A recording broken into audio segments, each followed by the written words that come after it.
бо ташаббуси шӯъбаи ҳифзи муҳити зисти шаҳри ҳисор дар ҳамкорӣ бо муассисаи давлатии хоҷагии ҷангали шаҳр дар ҳудуди мамнӯъгоҳи ҷамъияти дорои масъулияташ маҳдуди қуллаҳои тоҷик ҳашари дастҷамъонаи ниҳолшинонӣ баргузор гардид. шумораи зиёди кормандони идораву ташкилот ва муассисаҳои ҳудуди шаҳр инчунин сокинони табиатдӯст дар ин маъракаи ниҳолшинонӣ иштирок намуданд.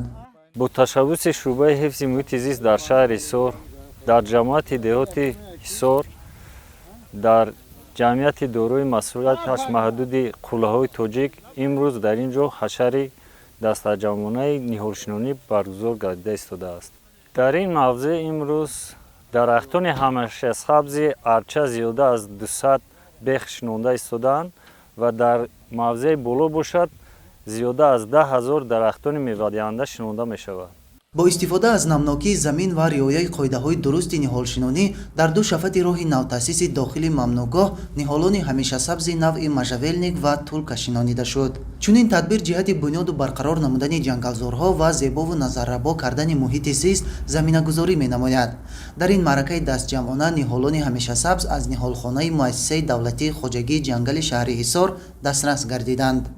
хоҷагии ҷангали шаҳри ҳисор соли 1993 аз хоҷагии ҷангали ноҳияи шаҳри нав ҷудо шуда дар миқдори 13,500 гектарро ташкил медиҳад ки аз он 1900 гектар заминҳои фонди озоди ҷангал ва боқимонда заминҳои ҷангал ва ба хоҷагиҳо ҳамчун чарогоҳҳо вобаста карда шудааст.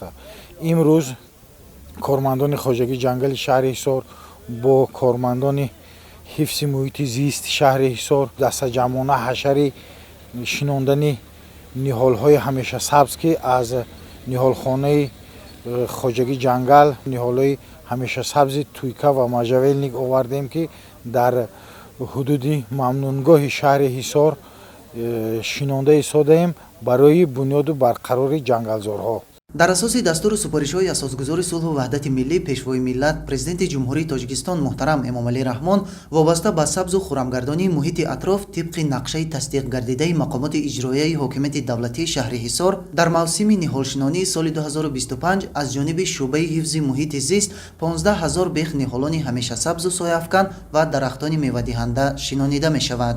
то имрӯз масъулин тавассути ташкил намудани чунин ҳашарҳои дастҷамъона зиёда аз 2600 бех ниҳолонро дар мавзеъҳои гуногуни шаҳр шинониданд ки ин тадбир ҳамоно идома дорад.